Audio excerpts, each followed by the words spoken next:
Well, this week we are approaching Thanksgiving into next week, and we're going to look at Thanksgiving Psalms. I don't know how many we'll get through or how many we'll take a look at, but I know today we're in Psalm 28. We left off last week, and there's something else I want you to see about this psalm. I was meeting Wednesday with somebody that was dealing with past oppression, past offenses delivered by a legitimate criminal kind of oppressor. And it was a poignant conversation, but God drew this psalm to my mind because we'd been talking about it anyway, and something came to mind that I want to share with you. So let's read the whole thing. It's just 9 verses. We'll read it together. I'll give you this thought, and then we'll send you into your day or evening. Unto thee will I cry, O Lord my rock. Be not silent to me, lest if thou be silent to me, I become like them that go down into the pit. Hear the voice of my supplications when I cry unto thee, when I lift my hands toward thy holy oracle. Draw me not away with the wicked, and with the workers of iniquity, which speak peace to their neighbors, but mischief is in their hearts. Give them according to their deeds, and according to the wickedness of their endeavors. Give them after the work of their hands. Render to them their desert. Because they regard not the works of the Lord, nor the operation of his hands, he shall destroy them and not build them up. Blessed be the Lord, because he hath heard the voice of my supplications. The Lord is my strength and my shield. My heart trusted in him, and I am helped. Therefore my heart greatly rejoiceth, and with my song will I praise him. The Lord is their strength, and he is the saving strength of his anointed. Save thy people, and bless thine inheritance. Feed them also, and lift them up forever.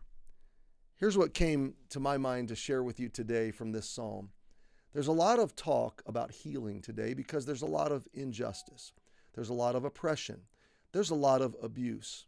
No doubt, many of the people that watch or listen to Enough for Today are the victims of past abuse. Now, my friend, if you go to a therapist or a Christian counselor or a Christian psychologist, and that sometimes is helpful and needful depending on the nature or the depth of the abuse. But what that Christian counselor is going to essentially do is help you understand that God, by his grace, can and does want to heal you. And really the gospel of grace, God's presence and comfort and peace in your life, the justice of God is really your ultimate healing. And aside from that, there's just coping. There's just therapeutic mechanisms to help us cope with the realities of our pain that doesn't really have any promise or hope of healing or justice. But with God, there is ultimate reckoning. There is ultimate justice. And because of that, I can come to him, and in his grace, I can let him genuinely heal me. Instead of becoming bitter, Hebrews teaches, that I can take the path of grace. I can look diligently, and I can accept the medicine of God on the wounds of my heart, and his grace can genuinely heal me. All other healing is temporal and not really substantive. It's just therapeutic. It's just how to cope.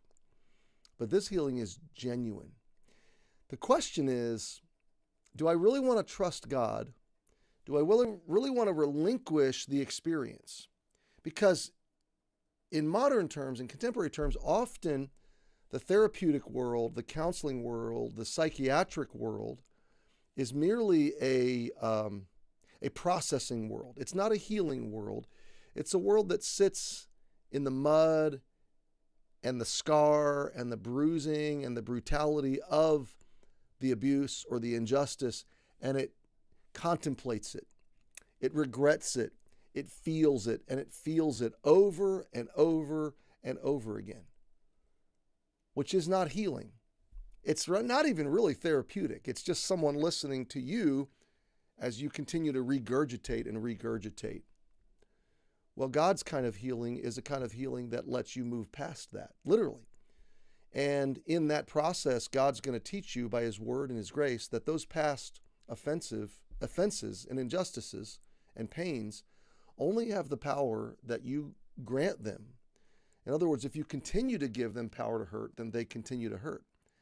But to the degree that you relinquish justice into the hands of God and begin to move into your future free of those concerns, free of the burden of arbitrating justice or feeling like you need payback. Because, see, even if you get justice in your view, even if you get what you hope would happen to those that are perpetrators of injustice in your life, it wouldn't make you feel any better. It doesn't undo the hurt.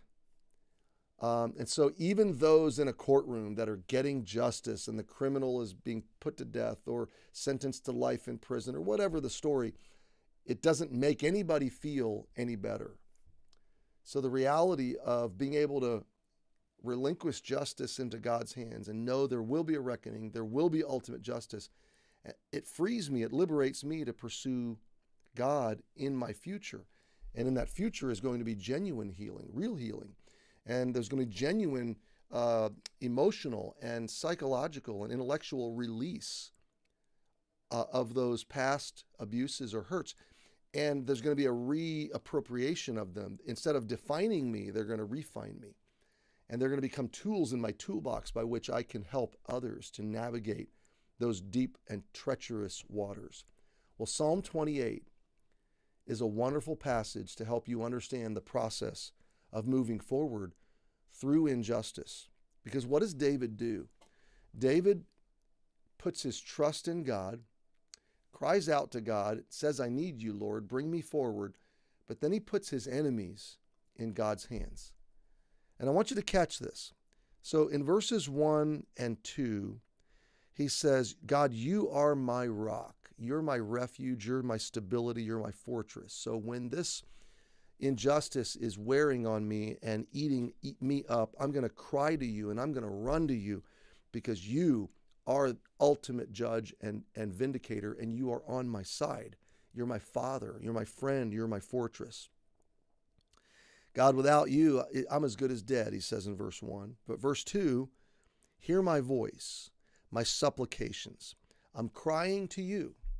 I was talking to another individual this week that was fearful that his grief was not right. Somehow it was sinful or wrong. And I said, no, grief is legitimate. Grief is real. Grief is true. Grief is needful when you've lost someone you love. In fact, grief, if it's someone you loved a lot, is never going to go away until you see them again. Grief is love that's outliving the object of its love. Your grieving means you still love. And so in that sense, we continue to grieve, but we grieve to God. We cry to God. We lift up our hands towards him and towards his presence. And then verse 3, look at what David says. Now, I applied this as a gospel prayer, and there's that application, but I think there's another application as well. Draw me not away with the wicked or the workers of iniquity, which speak peace to their neighbors and mischief is in their hearts. Give to them according to their deeds, according to their wickedness of their endeavors. Give them after the work of their hands. Render to them their desert, because they regard not the works of the Lord, nor the operation of his hands. He shall destroy them and not build them up. What is David not doing? He's not getting caught up with the wickedness of his oppressors. He's not getting eaten up by those who have committed injustice against him. Oh, my friend, that's epic. That's big. God, don't let me get drawn up into it. Don't let me get caught up into it. Don't let what other people have done define me. Don't let me get dragged away with it, okay? God, I'm putting them in your hands. You're going to render to them their justice. You're going to give to them after the work of their hands. It's going to come to a final, ultimate vindication and vengeance and justice. So God, I'm putting it in your hands because I don't want to get drawn up in it. I don't want what happened to me by someone else's bad decision to become a defining event in my life. It can be a refining event, but it does not define me and it does not hold me hostage. And I will not, because I'm crying to you, I will not get drawn up into it. Now look at verse 6. Blessed be the Lord. Do you see that David is now free? He's free from his enemies. He's free from his oppressors. He's free from the impact of the injustice. Why? He's heard my voice, the voice of my supplications. The Lord is my strength and my shield. My heart trusted in him, and I am helped. I'm whole. I'm healed. I'm free. God is my strength, and I can move into my future. I can look forward, and I can live my life in the strength of God, in the blessing of God, trusting him, my heart resting in his hands, knowing he's helped me. I can rejoice greatly from my heart. My friend, this is true healing. This is not therapeutic. This is restorative. This is newness of life. With my song, I'm singing, and I will praise him. Now look at verse 8 and don't miss it. The Lord is their strength. Who's there? My family, my children, my nation, my heritage, my descendants, those that will come from me, because I'm letting God be justice and judge and avenger. I'm free to bless the Lord. I'm free to move forward in his strength and to greatly rejoice and to praise him. And I'm free to pour into others and show them a strong God who's made me whole. And he will be the saving strength of those coming after me. Lord, save thy people and bless thine inheritance. Feed them also like you fed me, and lift them up forever. Do you see this? The man who places his trust in God is breaking the chains, the generational chains of oppression and injustice that perhaps have been passed down from one generation to the next and to the next. When you let God heal you and you don't get drawn up into the wickedness of seeking vengeance, you are releasing yourself to rejoice and live in wholeness and health and blessing. And by virtue of that, you are releasing those that come from you and those that are influenced by you. Oh, my friend, this was powerful. This passage was powerful. Share it with somebody who's experienced injustice in their life. Forward it to them, email it to them, tell them you've got to learn about Psalm 28. Happy Monday. We'll see you tomorrow.